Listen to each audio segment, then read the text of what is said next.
Hello hi மக்களே, எப்படி இருக்கீங்க? இன்றைக்கி பழம் வச்சு தான் ஒரு டிஷ் செய்ய போகிறோம். எப்படி செய்ய வாங்க பார்க்கலாம்.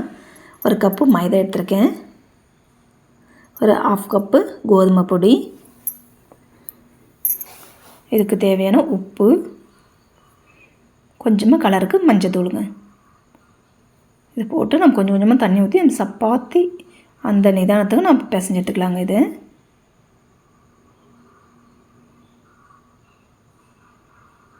நல்லா அடித்து பிசைஞ்சிக்காங்க. 2 ஸ்பூன் எண்ணெய் விட்டு நல்லா பிசைஞ்சிக்கலாம். நல்லா பிசைகிற அளவுக்கு மாவு வந்து அவ்வளோ சாஃப்டாக இருக்குங்க.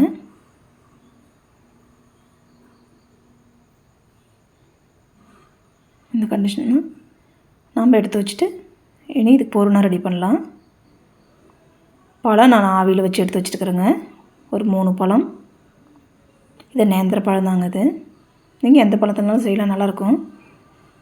ஒரு ஸ்பூன் நெய் போட்டுக்கலாம். உடைச்சி பழத்தையும் சேர்த்திக்கலாம்.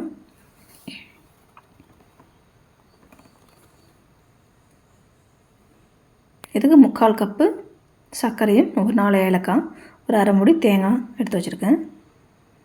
நல்லா கிளறிக்கலாம். இது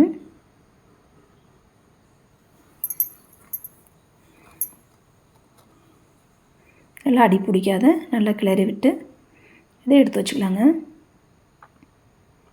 இனி நம்ம மாவு பார்க்கலாம். மாவு நல்லா சாஃப்டாகிட்டுக்குது. இனி இது சிறு சிறு போல்ஸாக நம்ம கட் பண்ணி எடுத்து உருட்டிக்கலாம். நான் வாழை இலை மேலே தாங்க இது செய்ய போகிறேன். நல்லா சாஃப்டாக இருக்குது. இது கட்டை வேணும்லாம் அவசியம் இல்லைங்க.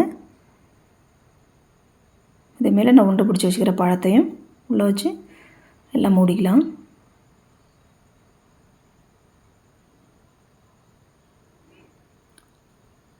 இனி கை நல்லா ப்ரெஸ் பண்ணிக்கலாங்க. இது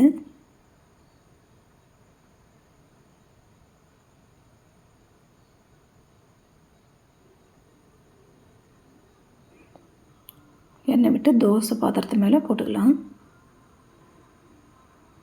இது தேவையில்லை 1 2 நீங்கள் போட்டு எடுத்துக்கோங்க. சீக்கிரமாக அந்த கறியும், அதாவது நீங்கள் உடனே பார்த்து திருப்பி போட்டுக்கோங்க. இது மாதிரி உங்கள் வீட்டில் பழத்தை வச்சு போலி செஞ்சு கொடுக்கலாங்க. உங்கள் வீட்டில் செஞ்சு பாருங்கள். குழந்தைங்களுக்கு கண்டிப்பாக ரொம்ப பிடிக்கும். ஹெல்த்தியானதும் கூட.